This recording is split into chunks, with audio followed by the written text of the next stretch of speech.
Livro, Retratos dos Pioneiros. De Snoma J. Collins. Detalhes inspiradores da vida dos primeiros adventistas. Capítulo 1. Com o rosto vermelho e ofegante, devido ao galopar desenfreado no cavalo mais rápido de seu pai, o rapaz bateu diligentemente à porta dos fundos da casa de Miller. Guilherme Miller escancarou a porta diante de seu sobrinho, Irving Gulliford, filho de sua irmã. Hoje, até que ele venha, exclamou Miller, alarmado. O que você está fazendo aqui, tão cedo? Algum problema? Como vão seus pais? Por que estaria Irving ali tão cedo?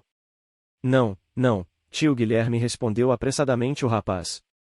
Está tudo bem. Mas papai me enviou com um recado, e tio Guilherme, ele me deixou vir com o seu novo cavalo. Como ele é rápido! Sabe, nós voamos como o vento. Disse Miller com ar grave, ainda um tanto apreensivo. Lê o recado? Qual desculpe, disse Irving. Não haverá pregador amanhã em nossa igreja e papai quer saber se o senhor pode ir e falar aos nossos vizinhos sobre as profecias que está estudando. O senhor vai? Nada teria sido um choque maior para Miller. Sem uma palavra, disparou para fora de casa e correu até uma pequena elevação, entrando num bosque que se havia tornado seu refúgio. Ele não queria pregar. Achava que não conseguiria. Mas, após uma terrível luta com o fazendeiro que entrará no bosque, saiu de lá como pregador. Humildemente foi para casa com seu sobrinho. No dia seguinte, em Dresden, a 26 quilômetros de sua casa, pregou seu primeiro sermão sobre a segunda vinda de Cristo. Sendo o mais velho de 16 irmãos, Guilherme trabalhava arduamente ajudando o pai a administrar a fazenda, mas sua grande paixão era ler e aprender. A família possua somente 3 livros, e a Bíblia, o Saltério e um livro de orações, livros que o jovem Guilherme lia repetidas vezes. Mas chegou o tempo em que ele quis mais, e assim saiu pedindo livros emprestados de qualquer pessoa da vizinhança que os possuísse. Tinha uma curiosidade insaciável de aprender. Guilherme Miller, assim como Abraham Lincoln fez muitos anos mais tarde, permanecia acordado depois que a família ia para a cama, e então lia até de madrugada. As velas eram caras demais para ser desperdiçadas com uma frivolidade como ler noite adentro, mas havia abundância de nós de pinho, e tudo o que ele precisava fazer era juntá-los no bosque. Assim foi que Guilherme formou o hábito de queimar nós de pinho na lareira como iluminação para sua leitura noturna. Sua mais elevada prioridade era ter certeza de que haveria fartura de nós de pinho à mão para suas excursões pelo mundo dos livros. Sempre atento a tocos de pinho que produzissem boa luz, ele os recolhia e cortava em pedaços para que servissem às exigências de sua iluminação noturna. Providenciou até um esconderijo especial onde estocava os pedaços de pinheiro. Certa noite, quando Guilherme ficou um pouco mais velho, seus nós de pinho causaram um problema. Seu pai, também chamado Guilherme, achava que as leituras noturnas prolongadas do filho roubariam sua energia e eficiência para o trabalho do dia seguinte, e a fazenda exigia todo minuto de trabalho que ele pudesse obter do filho. Por isso, insistia para que Guilherme se recolhesse para dormir ao mesmo tempo que os demais membros da família. E até onde o pai sabia, garoto dormia profundamente a noite toda, assim como os demais. As escapadas de Guilherme para ler continuaram por algum tempo. Noite após noite, lia por tanto tempo quanto se atrevia a fazê-lo, e então subia para o andar de cima evitando o degrau que rangia e dormia até que chegasse a hora das tarefas matutinas. Mas certa noite aconteceu algo que ele não imaginara. Seu pai acordou e notou uma claridade no piso térreo. Achando que fosse um incêndio em casa, desceu correndo pela escada a fim de salvar das chamas o lar e a família. Só que, em vez de uma casa incendiando, ele viu o filho Guilherme deitado pacificamente diante da lareira, lendo algum livro que havia pedido emprestado de um vizinho.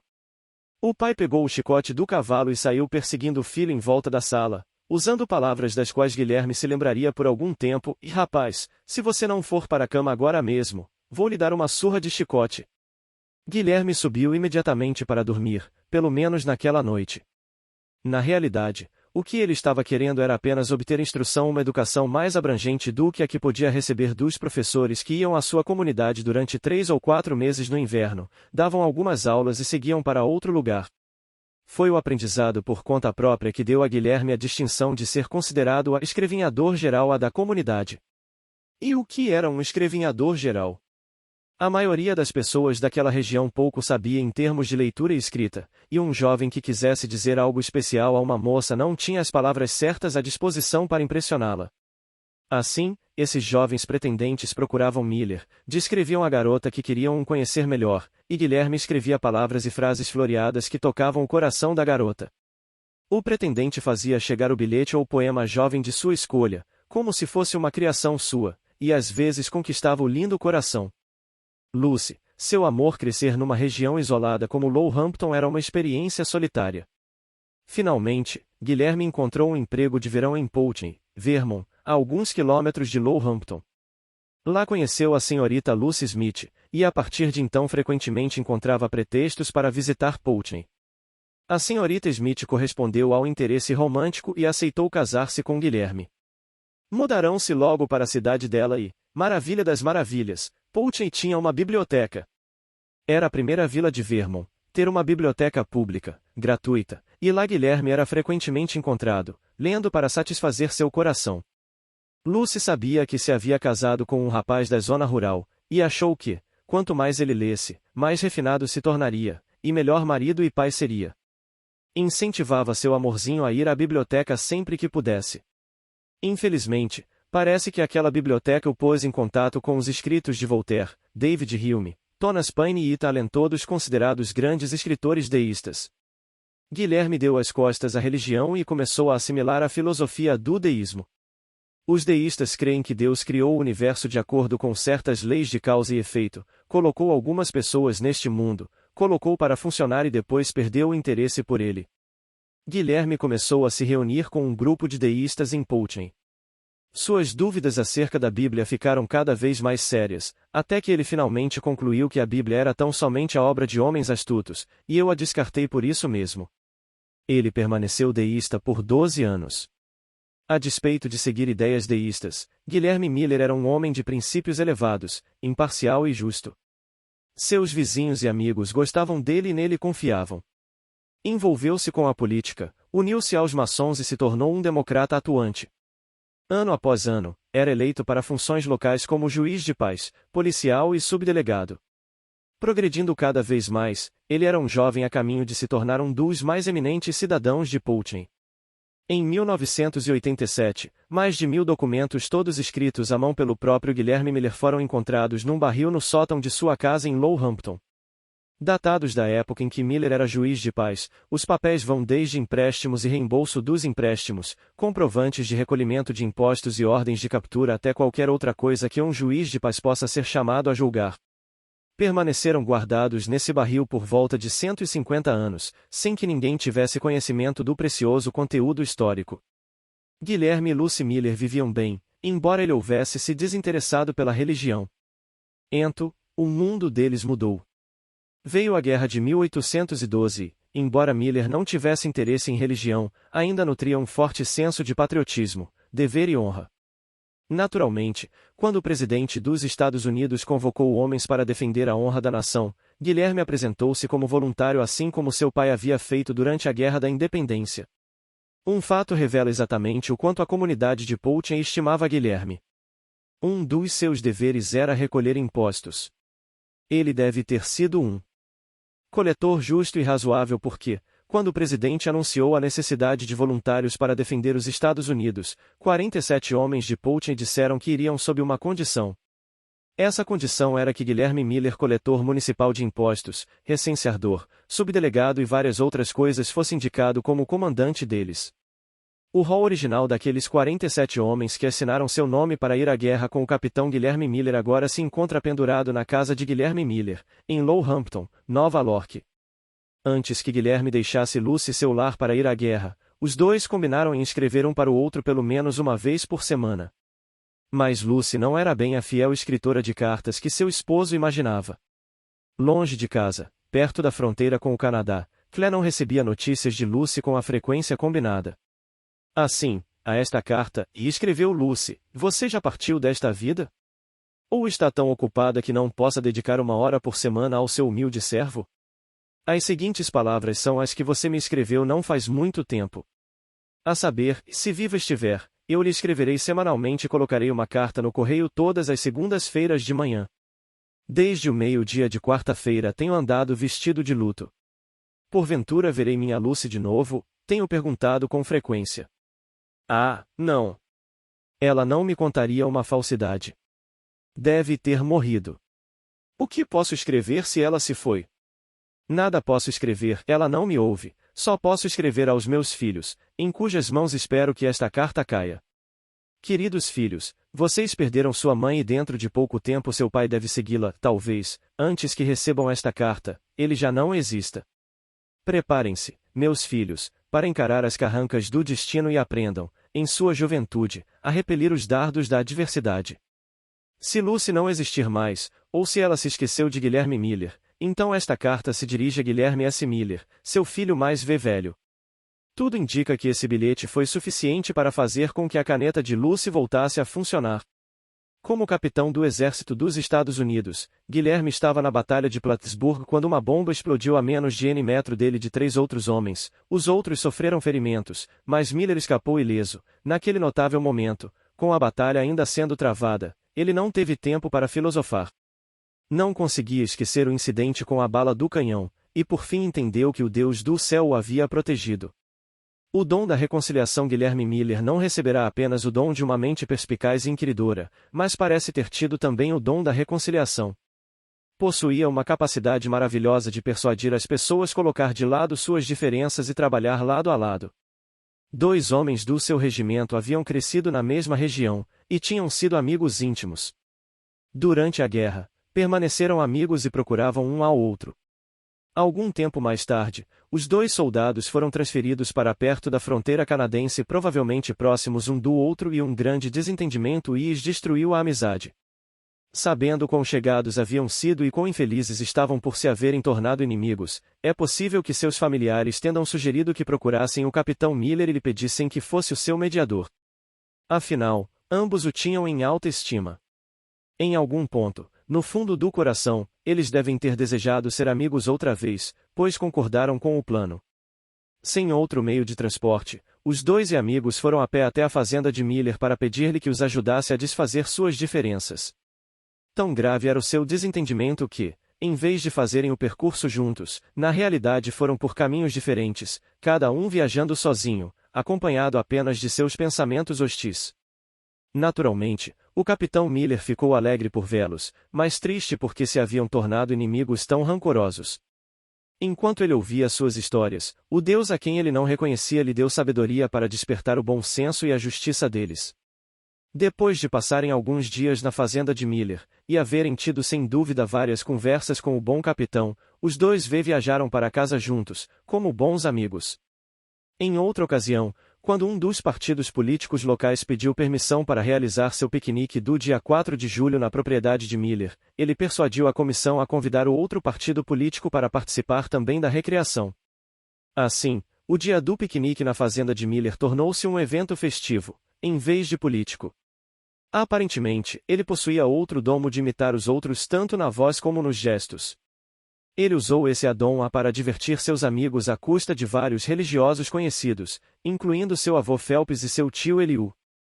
É bem provável que seu humor não se limitasse ao clero, o que demonstra que, mesmo sendo estudioso e sério, ele tinha uma boa veia humorística. Essa não é exatamente a imagem que em geral temos de Guilherme Miller. O sermão que mudou a vida de Miller após a morte do pai de Miller, Guilherme e Lucy se mudaram para Lowhampton, a fim de que ele pudesse ficar perto da mãe e cuidar dela. Com quantos anos na guerra o tivessem levado a começar a questionar os ensinos do deísmo, ainda assim ele não cria um Deus que se interessasse pessoalmente em cada um dos seus seres criados. Cristã devota, a mãe frequentava a igreja todas as semanas. Para agradá-la, Guilherme às vezes ia à igreja também. Afinal de contas, um deísta ia à igreja para que pudesse ser visto como honrado e íntegro na comunidade. E Miller queria a esposa e os filhos na igreja. Era a coisa certa a fazer. Além disso, não se incomodava de ouvir o tio Eliú falando aos domingos. Mas quando o tio Eliú era chamado a pregar em uma de suas outras igrejas, os diáconos tinham de fazer rodízio para ler os sermões de um livro. Os diáconos não tinham muita instrução e não lia muito bem, e Miller achava um tédio ouvi-los. Quando sabia que seu tio estaria ausente do púlpito, Guilherme não ia à igreja com a mãe. Num domingo, ela perguntou por que ele não iria, e ele explicou que ir era um verdadeiro castigo ouvir as tropegas tentativas de alguns dos homens solicitados a ler. Disse que, se ele pudesse ler os sermões, então certamente estaria lá. E claro que a senhora Miller fez o que qualquer mãe faria naquelas circunstâncias, informou à comissão de diáconos que seu filho Guilherme estava disposto a ler os sermões nos dias em que o pregador se ausentasse. Os diáconos ficaram encantados. Para eles, era um castigo também. A partir de então, quando o tio Eliú estava em alguma de suas outras igrejas, os diáconos escolhiam o sermão do domingo e Guilherme Miller se comprazia em lê-lo. As coisas continuaram nesse ritmo por algum tempo. Miller, ainda apegado às suas ideias deístas, embora pouco à vontade, lendo os sermões no domingo. Ele ainda considerava as escrituras tão somente escritos de homens. No dia 15 de setembro de 1816, os diáconos escolheram a leitura intitulada A Importância dos Deveres Paternos, um sermão escrito por Alexander Proudfit. Enquanto Miller lia em voz alta, de repente se desfez em prantos, tão vencido pela emoção que não pôde prosseguir. Foi obrigado a entregar a leitura a um dos incultos diáconos e tomar seu assento na congregação. Nesse sermão, o Sr. Proudfit fala da maneira como se deve educar as crianças. Mostra que, se desejamos que nossos filhos creiam em Deus, nós devemos crer. Se queremos que creiam no valor da oração, nós mesmos devemos os crer na oração. Se desejarmos que tirem ele algum proveito do culto, foi provavelmente nesse ponto que o Espírito Santo pôde alcançar Guilherme Miller. Deus sabia que ele não cria na oração, embora estivesse presente nos momentos de oração em sua casa e na igreja. Sabia que ele não acreditava que houvesse algum valor em ir à igreja, mas assim mesmo estava lá. Não acreditava no estudo da Bíblia nem em qualquer coisa que tivesse a ver com a vida cristã. Para um deísta de pensamento lógico e racional, esse seria um ponto provável mediante o qual o Espírito Santo fizesse contato com ele. Miller pôde ver a incoerência de sua própria vida. Pouco depois dessa experiência, Miller escreveu: subitamente, a ideia de um Salvador me impressionou a mente com toda força.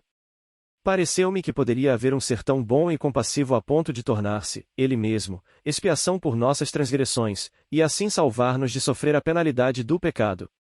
Imediatamente senti quão amorável seria um ser como esse, e imaginei que poderia lançar-em nos seus braços e confiar na misericórdia de alguém assim. Mais tarde, ele disse, e Deus me abriu os olhos, que Salvador eu descobri que Jesus é. Ele foi forçado a admitir que a Bíblia apresentava um Salvador exatamente assim como ele precisava, e que as Escrituras devem ser uma revelação de Deus.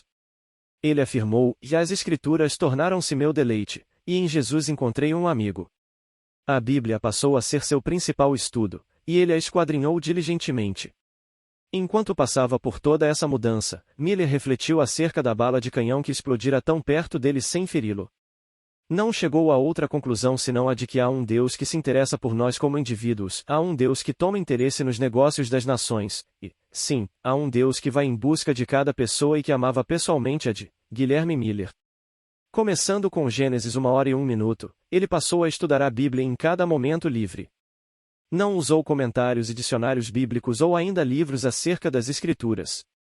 Queria tão somente descobrir que tipo de Deus a própria Bíblia revela. Durante os 2 anos seguintes de 1816 a 1818, usando apenas a Bíblia e a concordância de Cruden, Miller estudou as Escrituras. Quando encontrava uma palavra que não entendia, ele a procurava na concordância e, depois, em cada texto que mencionava aquela palavra. Após ter examinado todas as palavras em seu contexto, ele sabia como a Bíblia usava aquela palavra.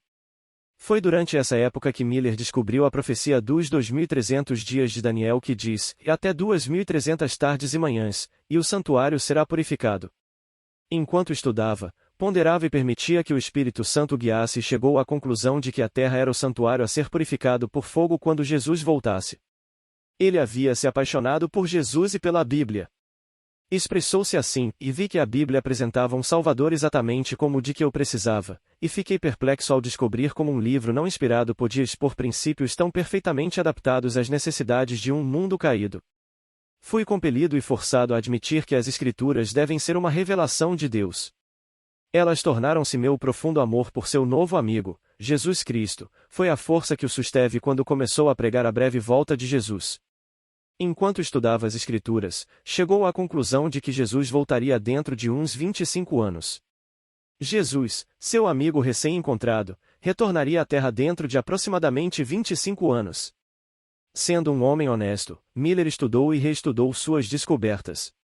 Em 1818, havia concluído que Cristo voltaria em 1843, aproximadamente. Durante os 13 anos seguintes, cresceu sua convicção de que devia contar a outros sobre a breve volta de seu melhor amigo, Jesus, mas não queria sair de sua casa para pregar. Não queria ser ridicularizado, ser motivo de piadas. Assim, ele tinha um monte de motivos para não se expor em público. Finalmente, chegou ao ponto em que se dispôs a conversar com as pessoas, uma a uma, mas continuava sem dizer. Ele não falava de outra coisa. Foi nessa época que um médico da vizinhança começou a dizer que Guilherme Miller era monomaníaco. Já comentei que ele era muito respeitado e apreciado na comunidade, por isso, provavelmente o médico não tivesse mesmo a intenção de ser maldoso. Ele simplesmente não gostava de ouvir uma pitada que fosse das descobertas de Miller sobre a Bíblia, e ficou conhecido por dizer algo neste teor, e todos nós gostamos do Skyrie Miller num título respeitoso, mas quando ele começa a falar do seu negócio de profecias, não nada mais que um monomaníaco. Em outras palavras, quando tinha chance, ele ia longe com esse negócio de profecia. É claro que o perigo de dizer coisas por trás das costas de alguém é bem conhecido. Alguém acabaria lhe contando o lé estava sendo dito. E foi isso que aconteceu. Que já vimos um pequeno exemplo do senso de humor de Miller naquela troca de cartas com sua esposa. Vejamos como ele lidou com a situação do médico que dissera que ele era um monomaníaco das profecias. Com 10 filhos na família, não demorou muito para que um deles ficasse doente, e esse mesmo médico foi chamado para examinar a criança.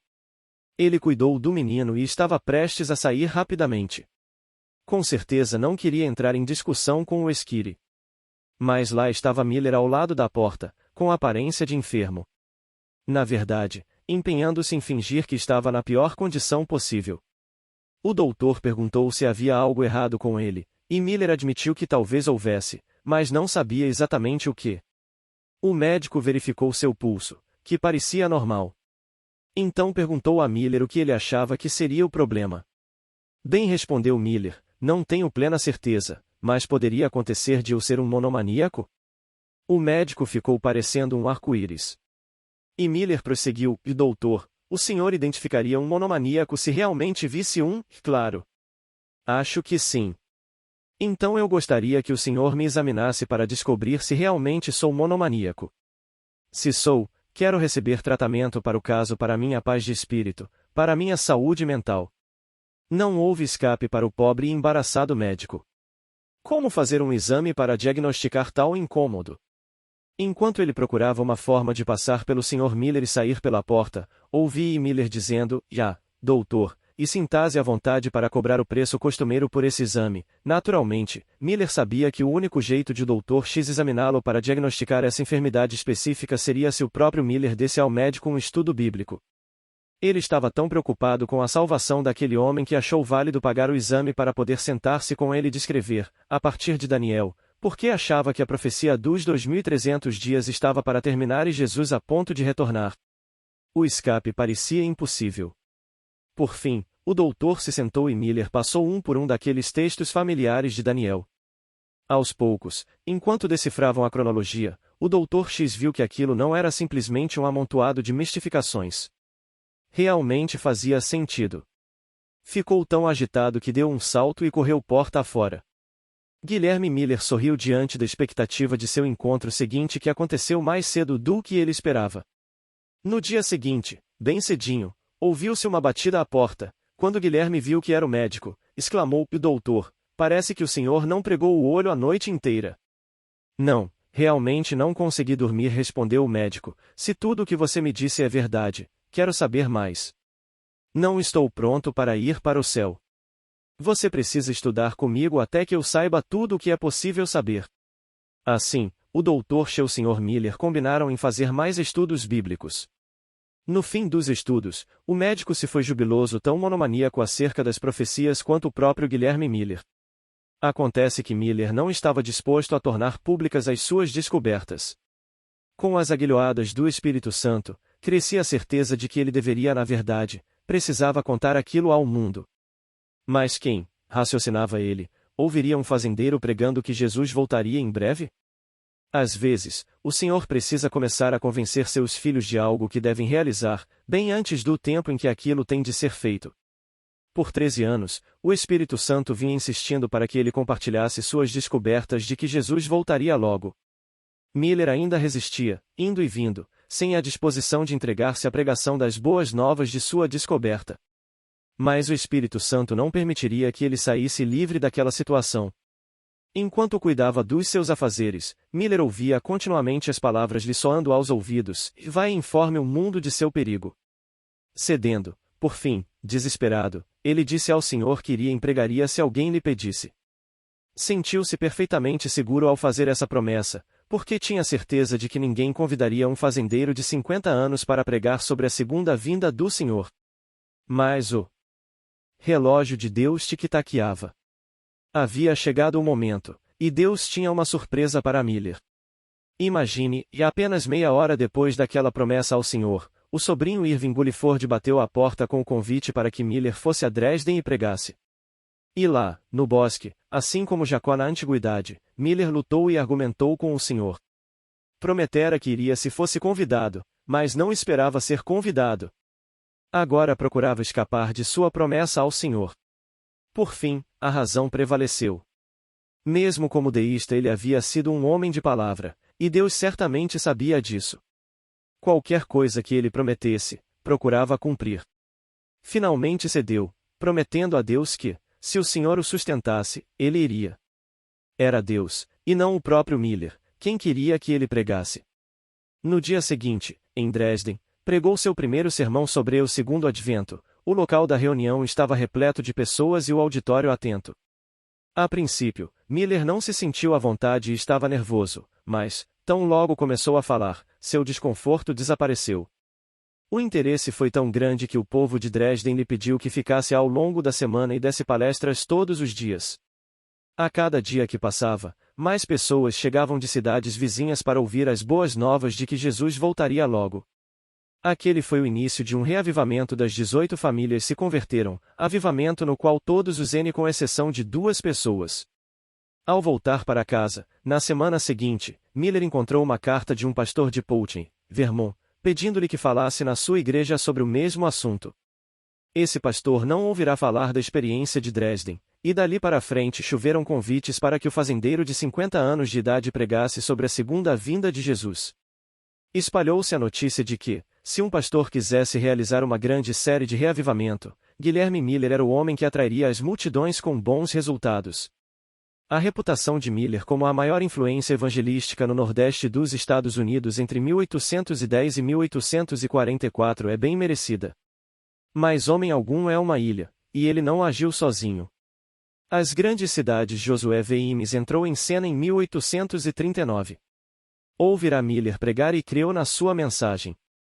O próprio Imes continuaria espalhando essa mensagem até sua morte, aos 91 anos de idade. Miller foi apenas às cidades e vilas para onde havia sido convidado. Mas o que dizer das grandes cidades, era a pergunta de Imes. Ele indagou se Miller pregaria nas metrópoles, caso fosse convidado, e a resposta foi afirmativa. Imes demonstrou-se um gênio em relações públicas. Deu início à publicação Millerita Signs of the Times, Sinais dos Tempos, e editou Millennial Harp, uma coleção de hinos referentes ao segundo advento. Manteve uma coluna de jornal que relacionava todas as falsidades acerca dos ensinos de Miller, e incentivava as pessoas a enviar reclamações e evidências de falsos ensinos. Era um organizador por excelência e deu ao movimento millerita a estrutura e liderança necessárias ao se tornar ele uma força poderosa dirigida pelo próprio Deus. Outro entre os seguidores de Miller foi Josias Litech, um pregador metodista cuja vida foi transtornada quando ouviu a mensagem do breve retorno de Cristo. Ite tornou-se o principal teólogo millerita, escrevendo panfletos e livros, e editando um dos jornais do Advento, Trump of Alarm. E houve outros. O millerismo era um esforço de equipe. Seus líderes representavam diferentes estados, diferentes igrejas e diferentes tipos de personalidade. Cada pessoa prestava alguma contribuição significativa ao movimento. Assim, fazia o seu melhor para preparar o povo para o breve retorno de Cristo. No início deste capítulo aparece uma foto de Guilherme Miller, mas algumas palavras podem acrescentar compreensão à seguinte história. Quando ele tinha uns 62 anos de idade, Miller era descrito como tendo altura mediana e estando um pouco obeso, tinha olhos azuis que contemplavam as pessoas com uma expressão de calorosa bondade.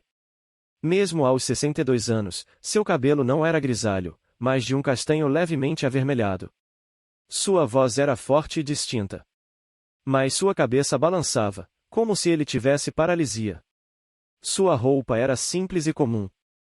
Certo pastor, Timothy Cole, em Lowell, Massachusetts, tendo ouvido sobre a obra de Miller e seus resultados, convidou-o para pregar em sua igreja. Nunca havia visto Miller, e esperava ver um cavalheiro elegantemente vestido quando foi à estação recebê-lo. Tinha ouvido que Miller usava uma capa de pelos de camelo e chapéu branco. Na estação ferroviária, Timothy Cole se pôs na plataforma inspecionando atentamente todos os que desembarcavam do trem. Nenhum homem se encaixava na imagem do Sr. Miller. Finalmente, observou a última pessoa a descer do trem, um homem velho e trêmulo.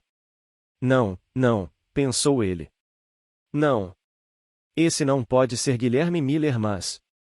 Aquele homem usava um chapéu branco e uma capa de pelos de camelo.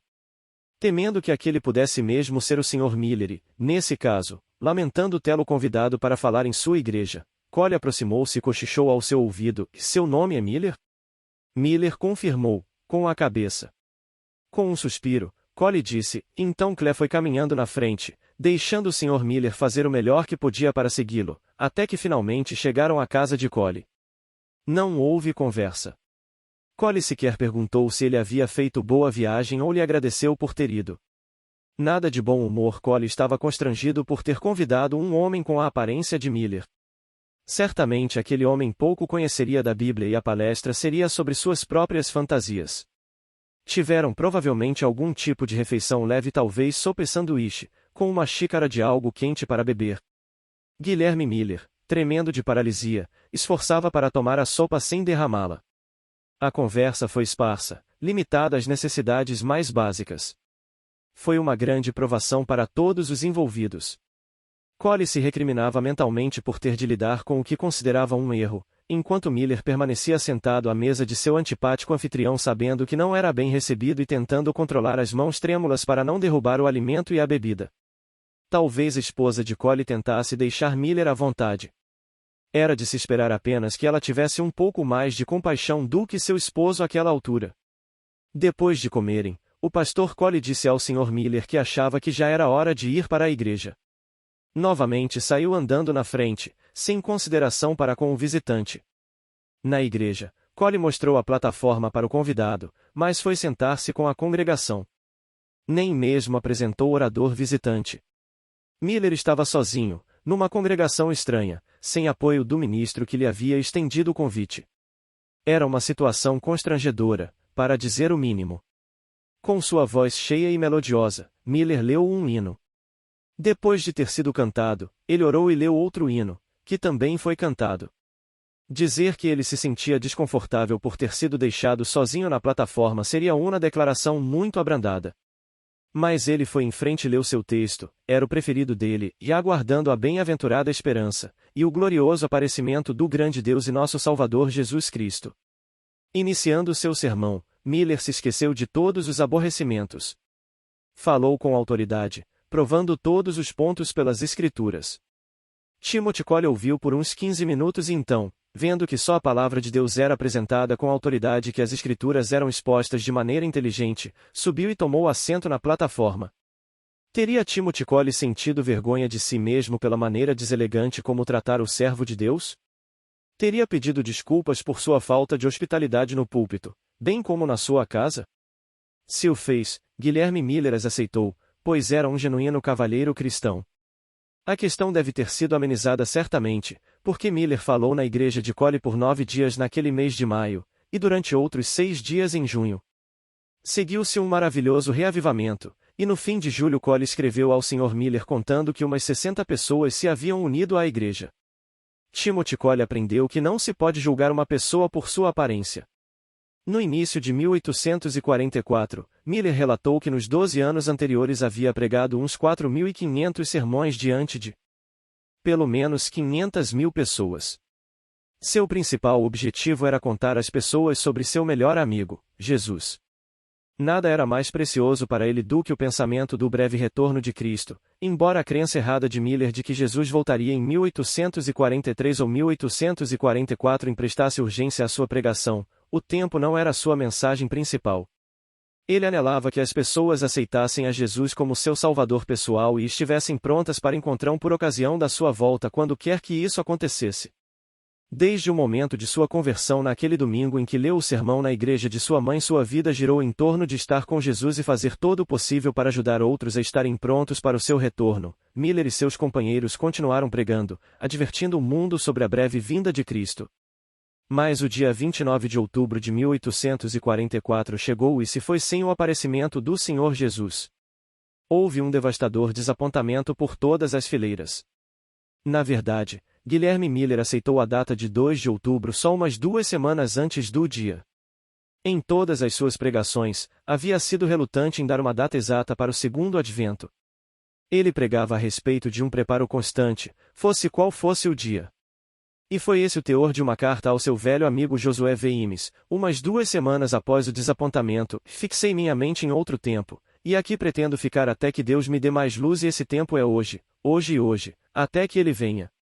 Em 1848, Miller mandou construir uma capelinha na sua fazenda, perto da sua casa, onde aqueles que continuavam leais à mensagem do Advento pudessem prestar culto. A maioria deles havia sido desligada das igrejas em que eram membros, como acontecerá com Di mesmo. Também por volta dessa época, Miller começou a perder a visão. Uma de suas maiores tristezas veio no dia em que não mais pôde ver para ler e escrever. Quando menino, havia lido A Luz dos Nós de Pinho na Lareira. Quando se casou e se mudou para Poughton, deleitou-se nos muitos livros que a biblioteca pública oferecia. Por fim, podia ler tudo o que quisesse. E agora o privilégio da leitura de sua amada Bíblia lhe era negado. Sua nora sabia o quanto isso era duro para ele, mas conta que ele nunca se queixou. Seu melhor amigo era Jesus, e Jesus o ajudou a levar sua cruz com graça. Ele escreveu ao grande amigo Josué V. Imes, e seria, na verdade, um tempo triste e melancólico para mim, não fosse pela bem-aventurada esperança de ver Jesus em breve. Embora minha visão natural seja escura, a visão da minha mente se ilumina com uma perspectiva brilhante e gloriosa para o futuro. Após o desapontamento de 1844, Guilherme Miller nunca esteve realmente bem. A partir de então, sua saúde debilitou-se rapidamente. Às vezes ele melhorava, saindo até mesmo para pregar, mas por fim sua última enfermidade lhe sobreveio. Quando pareceu que Miller se aproximava da morte, foi enviado um telegrama para Josué Imes. Ele chegou no dia 17 de dezembro e, embora o Sr. Miller estivesse muito doente, reconheceu a voz de Imes. Mal pôde crer que seu velho amigo estivesse ali e exclamava repetidamente: é realmente você, Pastor Imes? E mesmo o Pastor Imes? Como fico feliz por vê-lo! Ele falou da causa do Advento, do trabalho que fizeram juntos e encarregou o amigo de ser fiel aos seus deveres. No seu último dia, Miller não conseguiu falar muito. Mas, de tempos em tempos, emitia expressões como a poderoso para salvar, como anseio estar lá, e a vitória. Vitória.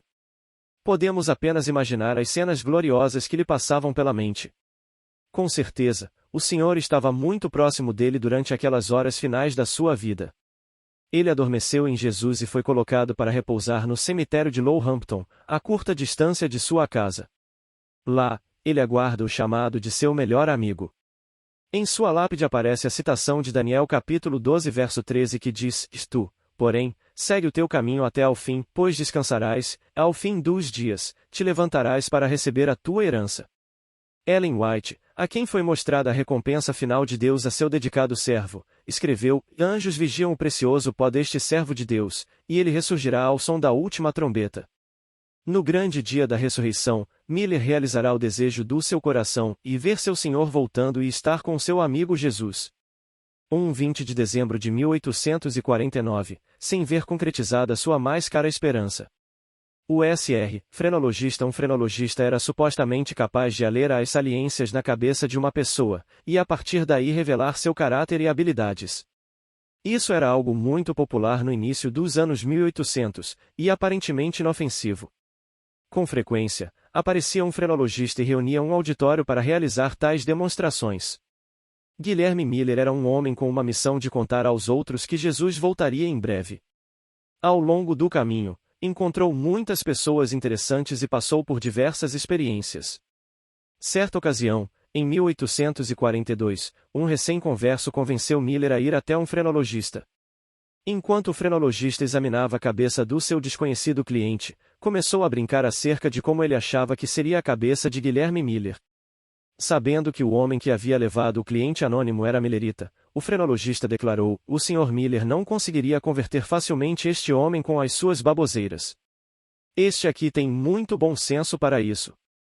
O examinador concluiu que aquela esplêndida cabeça era justamente o oposto do que seria a cabeça de Miller. O auditório sorriu enquanto ele exclamava: como eu gostaria de examinar a cabeça do tal Sr. Miller. Eu lhe daria um bom aperto. Sabendo quem era cliente, aqueles que assistiam ao procedimento passaram a rir. O frenologista participou alegremente do riso, achando que todos estavam apreciando as risadas. Então terminou o exame e preparou o gráfico, e disse ao cliente: e qual é o seu nome, senhor? O pobre homem já se havia colocado no papel de bobo, e Miller não quis embaraçá-lo ainda mais, de modo que disse com modéstia: e zero nome não é importante. Mas o senhor frenologista insistiu. Precisava colocar o nome no gráfico. Muito bem, veio a relutante resposta. Pode me chamar de Miller. Miller, murmurou o senhor frenologista, enquanto preenchia o registro. E qual é o seu primeiro nome? Bem, o pessoal me chama de Guilherme Miller, respondeu ele em voz baixa. O quê? O cavalheiro que faz conferências em Boston? Sim, senhor, o próprio. Diante disso, o frenologista ficou pálido, deixou-se cair na cadeira e não teve mais palavras para dizer.